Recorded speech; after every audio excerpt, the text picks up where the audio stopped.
వేల మైళ్ళ ప్రయాణం కూడా ఒక అడుగుతోనే మొదలవుతుంది. కోట్ల రూపాయల సంపద కూడా ఒక్క రూపాయితోనే మొదలవుతుంది. అలాగే మన గెలుపు కూడా ఒక మంచి ఆలోచన, ఆచరణతోనే శ్రీకారం చుట్టుకుంటుంది.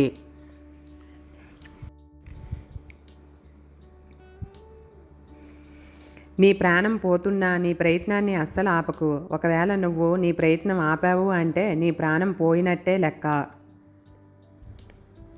బరువు మోసిన హృదయానికి అర్థం అవుతుంది బ్రతుకు మార్చే విధానం. జరిగిపోయిన దాని గురించి ఎప్పుడూ చింతించకు. ఎందుకంటే మనకు జరిగే మంచి మనకు ఆనందాన్ని ఇస్తే, జరిగిన చెడు అనుభవాన్ని ఇస్తుంది. ఓటమి మీద ఉండే గుణపాఠాన్ని మాత్రమే నేర్చుకో. ఓడిపోయానని నీ ఆత్మవిశ్వాసాన్ని కోల్పోకు. ఎందుకంటే నమ్మకానికి కోల్పోవడం నిజమైన ఓటమి.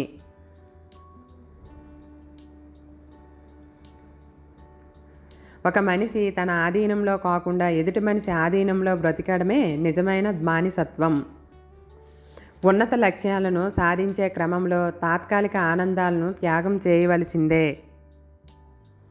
ఎన్నోసార్లు ఓడిపోయాను, ప్రస్తుతం ఓటమిలోనే ఉన్నాను. అవకాశం వచ్చిన ప్రతిసారి ప్రయత్నిస్తున్నా.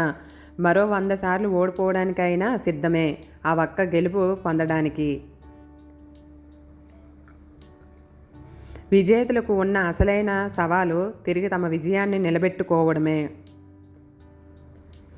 ఇప్పుడు నీ బలాన్ని మరియు సామర్థ్యాన్ని మాత్రమే నమ్ము. అంతకు మించి నిన్ను నీ నీడను కూడా నమ్మకు. ఎవడు చుట్టం ఎవడు పక్కం, ఎవడికి వాడే స్వార్థం, ఆప్యాయత ఆత్మీయత అంతా బూటకం. అవసరానికి ఓ మాట, అది నెరవేరడంతో టాటా. ధనం ఉంటే లేదు గుణం, గుణం ఉంటే లేదు ధనం. పోయిన దానికోసం, పోగొట్టుకున్న దానికోసం వెతకకు. ఎందుకంటే పోయిందంటే దానికి నువ్వు అవసరం లేదని, పోగొట్టుకున్నావు అంటే నీకు అది అవసరం లేదు. అది వస్తువైనా, మనిషి అయినా, బంధువైనా, ఇంకేదైనా సరే. ఆప్తులు ఎవరు, ఆత్మీయులు ఎవరు, నింద వేయని బంధువులు ఎవరు? కష్టం వచ్చినా నష్టం వచ్చినా నీ వెంట నిలిచేది ఒక్కటే, అదే నీ నీడ. ఆవేశంలో అన్ని అబద్ధాలే కనిపిస్తాయి. ఆలోచించి చూస్తేనే నిజాలు బయటపడతాయి. నా అదృష్టానికి నేనే కర్తను, నా ఆత్మనావకి నేనే సరంగును. మన శక్తి కన్నా సహనం ఎక్కువ ఫలితాలను ఇస్తుంది. సహనంగా ఓపికగా ఉండడం అనేది ఎంత కష్టంగా ఉంటుందో దానివల్ల వచ్చే ప్రతిఫలం అంత మధురంగా ఉంటుంది.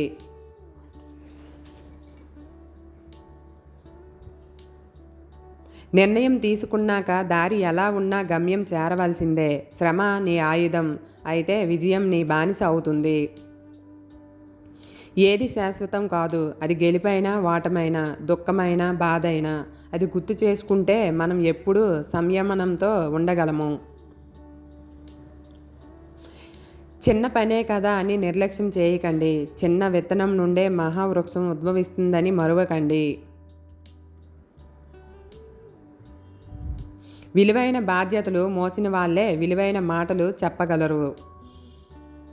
చేసే పనిని దైవంగా భావిస్తే ఏదో ఒకరోజు అదే జ్యోతిలా నీకు వెలుగునిస్తుంది. ఒకరికి మంచి చేయకపోయినా పర్వాలేదు, కానీ చెడు మాత్రం ఎప్పటికీ చేయకు.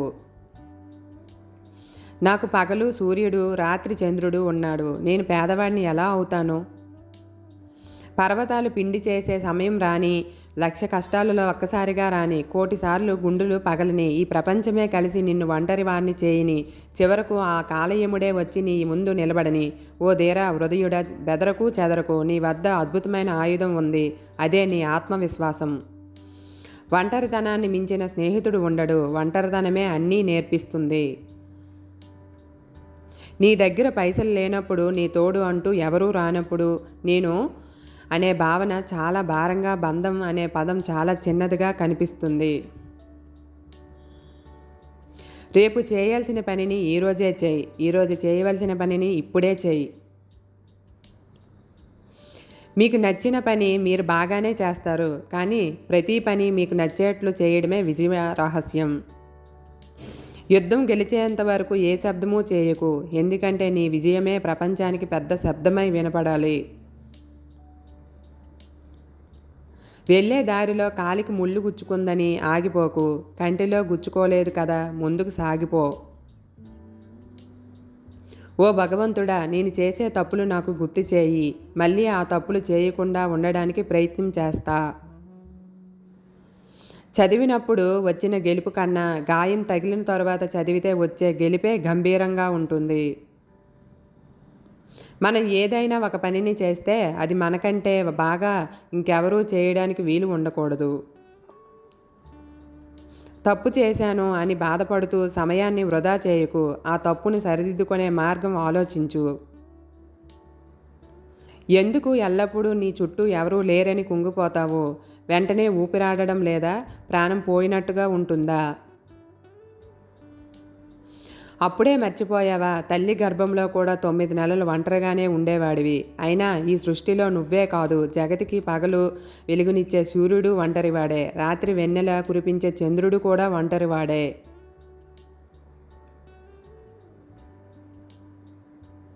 నువ్వు అనుకోవచ్చు, సూర్యుడు చంద్రుడు విశ్వానికి ఒకటే, కంటే ఎక్కువ లేవు అని.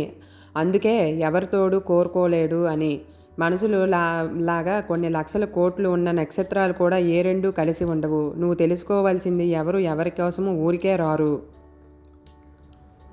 వచ్చేంత తీరుకున్నోళ్ళు కూడా లేరు. ఇక్కడ నీ కన్నీళ్లకు దోసిళ్ళు పట్టడానికి వేరే చేతులు రావు. నువ్వే తుడుచుకోవాలి. వీలైనంత వరకు నీ కష్టాన్ని కన్నీళ్లకు తెలియనీయకు. ఒంటరితనంలో కూడా ఆనందాన్ని వెతుక్కో. మనసుకి నచ్చిన పని చేసుకో. నీ కోసం ఎప్పుడో చాలా పుస్తకాలు రాసి వెళ్ళిపోయారు ఎందరో మహానుభావులు.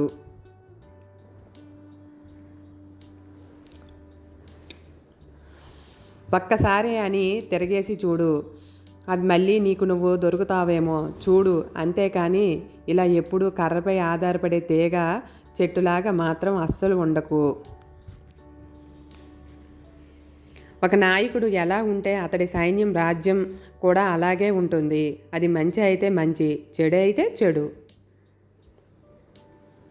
నిజంగా ఓడిపోయేది పరుగు పోటీలో చివరగా వచ్చిన వాళ్ళు కాదు, ఆ పోటీకి భయపడి అందులో పాల్గొనని వాళ్ళు. అది జీవితానికి కూడా వర్తిస్తుంది. కోల్పోయిన ఆకులను పొందడానికి ఆ చెట్టుకే వసంతకాలం వచ్చినప్పుడు నీకు రాదా ఓపికతో ఉండాలి. నాయకుడు అంటే ఖద్దర బట్టలు వేసుకొని తిరగడం కాదు, నలుగురు మంచి కోసం, నలుగురు అభివృద్ధి కోసం పాటుపడేవాడు. మనస్ఫూర్తిగా ఏదైనా ప్రయత్నిస్తే ప్రకృతి కూడా నేను ఉన్నానని మనకు కావలసిన సమయంలో సహాయం చేస్తుంది. ఈ భూమి మీద ఏ జీవి ఎంత ఎత్తుకు ఎదిగినా చివరకు మట్టిలో కలిసిపోవాల్సిందే. ఉన్నత లక్ష్యాలను సాధించే క్రమంలో తాత్కాలిక ఆనందాలను కోల్పోతాము. మోటివేషన్ అనేది పలికే పదాల్లో ఉండదు, విన్న పదాలను ఆచరణలో పెట్టడంలో ఉంది. శ్రమ నీ ఆయుధం అయితే విజయం నీ బానిస అవుతుంది. పేదవారికి 50 రూపాయలు బియ్యం రూపాయికి ఇవ్వడం గొప్ప కాదు, పేదవారిని 50 రూపాయల బియ్యం కొనుక్కునే స్థాయికి తీసుకురావడం గొప్ప. మనం ఎప్పుడూ గడ్డిలా ఉండాలి. ఎంతమంది తొక్కినా, ఎంతమంది పీకినా, పారేసినా మళ్ళీ ఎదిగి చూపించాలి. మనల్ని ప్రేమించే వారిని ప్రేమించడం అందరూ చేస్తారు, కానీ నిన్ను ద్వేషించే వారిని ఒక్కసారి ప్రేమించి చూడు. ఈ ప్రపంచమే నిన్ను ప్రేమిస్తుంది.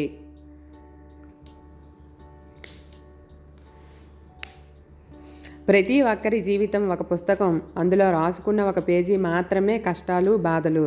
జీవితం మారాలి అంటే పేజీ కూడా మారాల్సిందే. మన జీవితంలో ఎన్ని పేజీలు మారితే మన పుస్తకం అంత గొప్పది అవుతుందని మరచిపోకు. పేదవాడిగా పుట్టడం నీ తప్పు కాదు, కానీ పేదవాడిగా చనిపోతే అది ఖచ్చితంగా నీ తప్పే. గెలుపు 10 మందితో మాట్లాడిస్తుంది, వాటమిని నీతో మాట్లాడిస్తుంది. 10 మంది మాటలు నీకు ఎప్పుడూ తోడు ఉండవు. నువ్వు వాటమిలో మాట్లాడుకునే మాటే నీతో ఉంటుంది. భయపడి అన్నీ మూసేసి ఇంట్లోనే కూర్చుంటే గెలుపు కొట్టే తలుపు చప్పుడు ఎలా వినిపిస్తుంది? గొప్ప గొప్ప విజయాలన్నీ హేళనతోనే మొదలవుతాయని మర్చిపోకు. వయసు ఉన్నప్పుడు పని చేయడానికి కష్టపడడానికి సిగ్గుపడితే వయసు మీద పడ్డాక బ్రతకడానికి సిగ్గుపడాల్సి వస్తుంది. పిసానికి పాలు పోసి అన్యాయానికి పదవులు ఇచ్చే కాలంలో బ్రతుకుతున్నాము. న్యాయం ఎక్కడ ఉంది ఈ సమాజంలో? నీ బలం ఎవరికీ తెలియకపోయినా పర్వాలేదు, బ్రతికేయచ్చు. కానీ నీ బలహీనతను ఎవ్వరికీ తెలియనివ్వకు, బ్రతకనివ్వరు. విలువ లేని చోట విలువ కోసం ప్రయత్నించడం ఉన్న విలువను పోగొట్టుకోవడమే అవుతుంది. జీవితాన్ని ఆశించి చూడు, నీకు ప్రపంచం గొప్పగా కనబడుతుంది. ఆశగా శ్వాసించి చూడు, ఈ మనసే నీకు ఆయుధంగా కనిపిస్తుంది.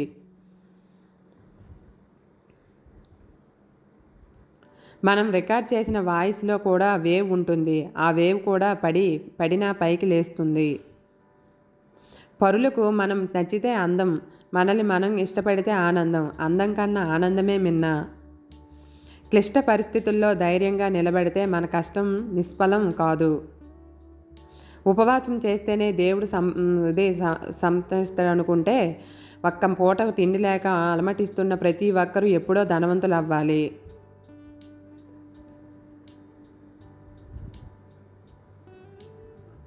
లక్ష్యం ఉన్నవాడు గడ్డి పరకను కూడా బ్రహ్మాస్త్రంలా వాడుకుంటాడు. నిర్లక్ష్యం ఉన్నవాడు బ్రహ్మాస్త్రాన్ని సైతం గడ్డి పరకలా కూడా వాడుకోలేడు. అవకాశాల కోసం ఆలోచిస్తూ ఉంటే అపోహలుగానే మిగిలిపోతాయి. అదే ఆచరణలో పెట్టి చూడు, అద్భుతాలు కనిపిస్తాయి. నీ విజయం కోసం ఓర్పుగా నేర్పుగా నీ మార్గంలో ముందుకు సాగిపో. ఏదో ఒకరోజు విజయం తప్పక వర్తిస్తుంది. ఓపికతో ఉన్నవాడు ఎప్పటికీ ఓడిపోడు.